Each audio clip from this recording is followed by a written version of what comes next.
هيدي المسلمين لاوروبا كلها درس ازاي تبني دوله فيها حريه دينيه وعدل. في سنه 85 هجريه بدر الخليفه الوليد بن عبد الملك القائد حسان بن النعمان اللي فتح شمال افريقيا والوالي عليها بالقائد موسى بن النصير عشان يلاقي له حل في مشكله شمال افريقيا اللي اهلها اللي هم الامازيغ والبربر بعد فتره من فتحها ودخولهم الاسلام بيقلبوا عليه ويتمردوا من تاني. نفضل في نفس الموال ده وكانك يا ابو زيد ما غزيت. اتحرك القائد موسى بن النصير من مصر على راس جيوشه لشمال افريقيا وبدا يفتحها وينشر فيها الاسلام من تاني. لكن ايه الجديد؟ ما هو ده نفس اللي كان بيعمله حسان بن النعمان. ايه الضمان انهم مش هيرتدوا ويضربوا المسلمين من ظهرهم؟ المسلمين في الوقت ده كانوا بيقعوا في غلطتين. الغلطه الاولى هي الاستعجال. يمشي جيش المسلمين ويفتح مدينه ورا مدينه، ما بيدوش لنفسهم الوقت انهم يتمكنوا من كل مدينه بيفتحوها. الغلطه الثانيه هي ان الامازيغ والبربر لما بيدخلوا الاسلام ما بيلاقوش اللي يعلمهم اصول دينهم واللي يحببهم في الدين، فبيرتدوا عن الاسلام. كان الحل في الوقت ده من وجهه نظر القائد موسى بن النصير انه يفضل وقت اطول في المدن اللي بيفتحها لحد ما يتمكن منها، ويبعت يجيب فقهاء وعلماء يعلموا الناس اصول دينهم. بعد ما يطمن الناس في المدينه ينقل المدينه اللي بعدها. علشان كده الموضوع طول معاه وفضل 7 سنين، لكن الانتظار ده ما راحش هدر. الامازيغ وقتها اتعلموا الاسلام وفهموه وحبوا الجهاد وانضموا للجيوش. ومن الامازيغ اللي انضموا للاسلام القائد طارق بن زياد، وده اللي اتسمى على اسمه بعد كده جبل طارق ومضيق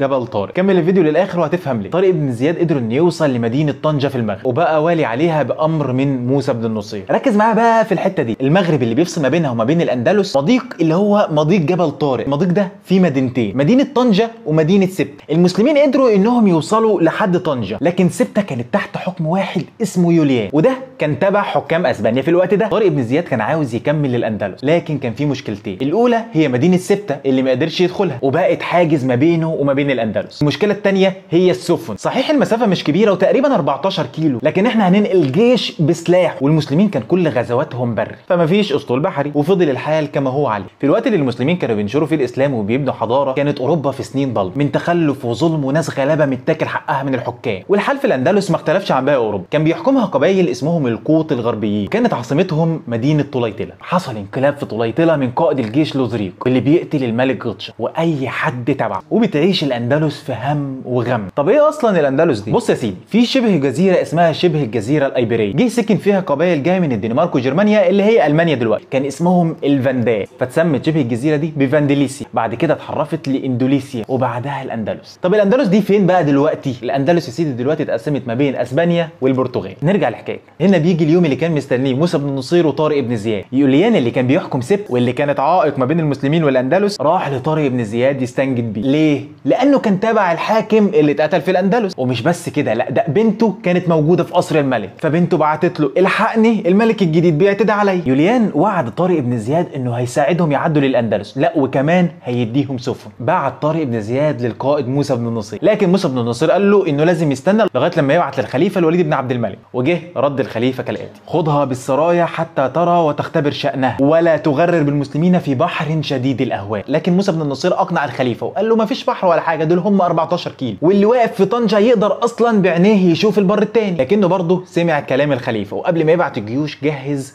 500 مقاتل وبعتهم علشان يستكشفوا ويعرفوا احسن مكان ينزل فيه الجيش. رجع الكشاف والوقت مناسب ويوليان خلاص جهز لهم السفن. اتحرك 5000 مقاتل من جيش المسلمين وعلى راسهم القائد طارق بن زياد. ودي كانت اول مره يكون قائد الجيش من البربر مش من العرب، وده لسببين. الاول ان طارق بن زياد اثبت لموسى بن النصير انه مقاتل قوي وعنده ذكاء عسكري. السبب الثاني وده اللي فيه ذكاء من موسى بن النصير ان معظم جيش المسلمين وقتها كان من الامازيغ، فلما يبقى القائد امازيغي زيهم هيزود حماسهم وولائهم. وصل جيش المسلمين عند جبل، وده الجبل اللي اتسمى جبل طارق نسبه للقائد طارق بن زياد، وبداوا يتحركوا وفتحوا مدينه قرطاجنة ومن بعدها جزيره المدينه الخضراء. رجاله الملك لزريق بعتوا له: الحقنا في ناس بتهاجمنا، بس هو كبر دماغه وقال دول اكيد شويه ناس بتهجم علشان تسرق. كمل طارق بن زياد طريقه في ناحيه مدينه قرطبه. قرطبه وقتها كانت مدينه مهمه. لزريق وقتها حس ان كده في قلق، الناس دي مش جايه تسرق وتمشي، فبعت ابن اخته عشان يوقفه. اشتبك مع المسلمين فاتقتل وباقي جيشه هرب. لزريق رجع للعاصمه طليطله جاري وجمع كل الحلفاء بتوعه ورجالته وقال لهم لازم نخلص على جيش المسلمين، فجمع جيش حوالي 100,000 مقاتل. في الوقت ده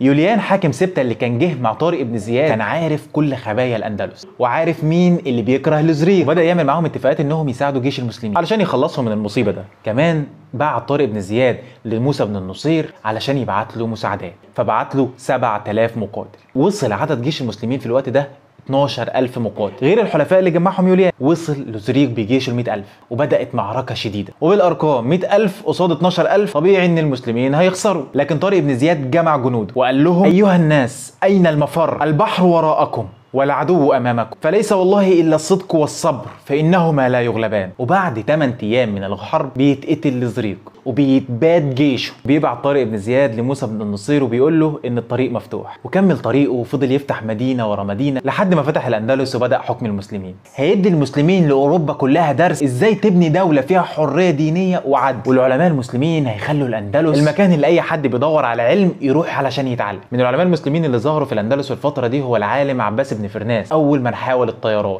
فضلت النهضه الاسلاميه في الاندلس طول حكم الدوله الامويه 8 قرون من الانجازات والثقافه والعلم لحد ما سقطت الدوله الامويه، وبدات فتره جديده اتسمت ملوك الطوائف او ممالك الطوائف. في الفتره دي كل امير على مدينه قفل على نفسه وحولها لدويل، فما بقاش عندنا اندلس، بقى عندنا 22 دويله، من اشهرها اشبيليه وغرناطه وطليطله. وعلشان كل واحد في الوقت ده كان خايف على حكمه بداوا يتحاربوا، لدرجه ان في منهم كان بيدفع جزيه للملك الفونسو ملك الاسبان القشتاليين علشان يستقوى بيه على التاني. شويه امراء كل واحد فيهم خايف على كنوزه، ده اللي خلى الاندلس تضعف وتبقى مطمع للاسبان القشتاليين. طب يعمل ايه الامراء؟ يجروا يستنجدوا بدوله المرابطين في المغرب اللي اسسها يوسف بن تاشفين. يوسف بن تاشفين اتحرك برجالته علشان يلبي نداء الجهاد وراح للاندلس وهزم الاسبان في معركه الزلاق، مع انه كان قادر يكمل باقي الاندلس وياخدها لنفسه، لكنه سلمها للامراء اللي هناك ورجع تاني للمغرب. الامراء ما كانش فارق معاهم غير الحكم والغنايم، خانقوا بعد ما مشي يوسف بن تاشفين على غنايم معركه الزلاق، فبدا المسلمين في الاندلس يستنجدوا بيوسف بن تاشفين: تعالى خلصنا من الناس دي. لكنه في الوقت ده قال: انا مش هحارب مسلمين، لحد ما بدات تجيله فتاوى من كل مكان في العالم الاسلامي انه لازم يحاربهم عشان يخلص الناس من ظلمهم وطمعهم. ولتاني مره يتحرك المرابطين من المغرب للاندلس، لكن المره دي علشان يحرروها من امراء مسلمين